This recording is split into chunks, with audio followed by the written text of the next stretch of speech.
Pemirsa, jembatan yang menghubungkan desa Songbanyu, Gunung Kidul ke beberapa wilayah putus terseret arus air. Diduga pondasi jembatan tidak kuat menahan derasnya arus yang membawa material kayu dan bambu.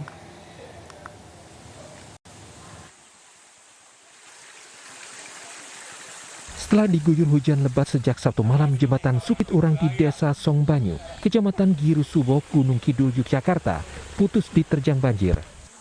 Sempitnya saluran air menyebabkan air meluap hingga menyebabkan banjir. Putusnya jembatan menyebabkan akses dari jalan desa Songbanyu ke sejumlah wilayah terputus. Jembatan beton sepanjang 8 meter dengan lebar 4 meter ini terseret arus. Diduga pondasi jembatan tak kuat menahan derasnya arus yang membawa material kayu dan bambu. Jembatan ambles sedalam 2,5 meter dan terseret arus banjir.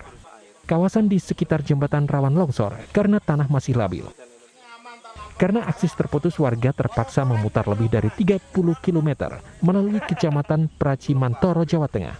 Sekitar 4.000 warga desa Songbanyu yang beraktivitas di kecamatan dan nelayan di kawasan Pantai Sadeng terputus total.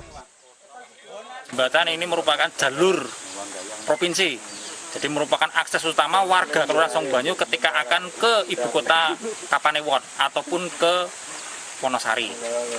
Dan diperkirakan untuk jembatan ini kedalaman 4 meter, untuk panjang jembatan yang jatuh sekitar 8 meter. Otoritas setempat menutup akses menuju jembatan dan meminta warga memutar agar longsoran jembatan tidak semakin melebar.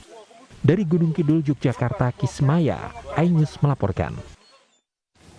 Pemirsa, Jalan Layang Tanjung Barat dan Lenteng Agung di Jakarta Selatan dibuka untuk uji coba selama 3 hari ke depan. Tidak hanya dilintasi, jalan layang itu juga menjadi ajang sejumlah warga bersuah foto.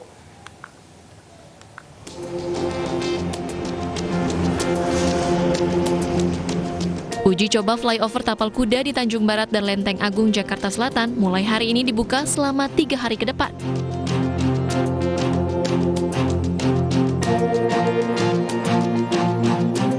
Kedua jalan layang ini dirancang seperti tapal kuda yang saling membelakangi.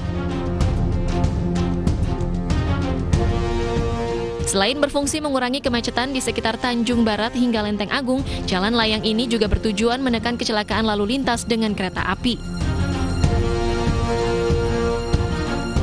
Untuk mengabadikan suasana sekitar, sejumlah warga yang melintasi jembatan layang ini pun berhenti untuk bersuah foto.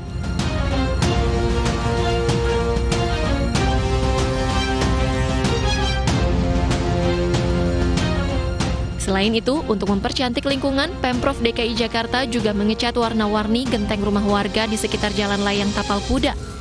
Berbagai warna dan tematik menarik menghiasi ratusan atap rumah warga.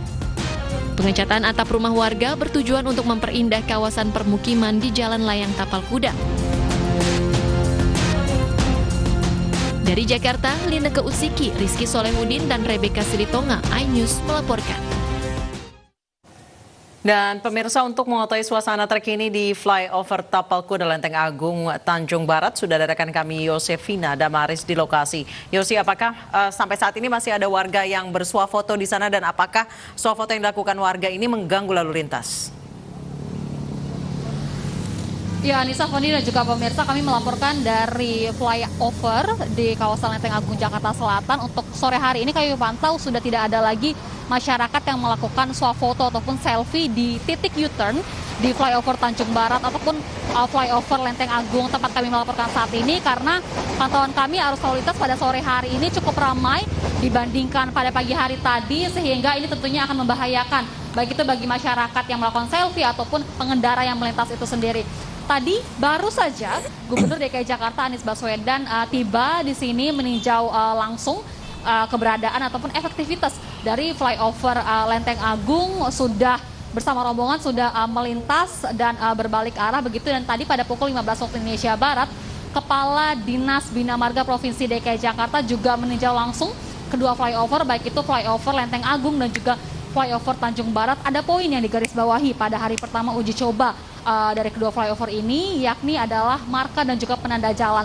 Ada cukup banyak persimpangan di lokasi ini, sehingga yang dikhawatirkan ada pengendara yang menerobos ataupun melintas langsung dengan kecepatan tinggi, sehingga dari pihak Bina Marga ataupun Dinas Bina Marga ini akan menambah marka dan juga penanda jalan, diantaranya adalah speed trap untuk melambat laju kendaraan dan juga lampu flip-flop sebagai penanda hati-hati. Ini setidaknya poin ataupun salah satu poin yang akan dievaluasi. Kemudian sekali lagi menekankan bahwa tujuan pembangunan dari kedua flyover ini adalah untuk meniadakan perlintasan sebidang yang memang diketahui menjadi lokasi rawan kecelakaan, kemudian diharapkan juga tidak lagi menimbulkan antrian kendaraan karena harus menunggu KRL melintas dan juga tidak mengganggu traffic dari KRL itu sendiri. Kami pantau di sini, rute di sini KRL cukup sering melintas sekitar 3-5 menit sekali, sehingga kita tunggu bersama Anissa dan juga Fandi seperti apa efektivitas dari kedua flyover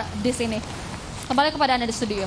Terima kasih dan selamat bertugas kembali Yosefina Damaris. Pemirsa, pedagang Pasar Johar Baru Jakarta Pusat terjaring razia protokol kesehatan. Informasi selengkapnya akan kami hadirkan usai jeda.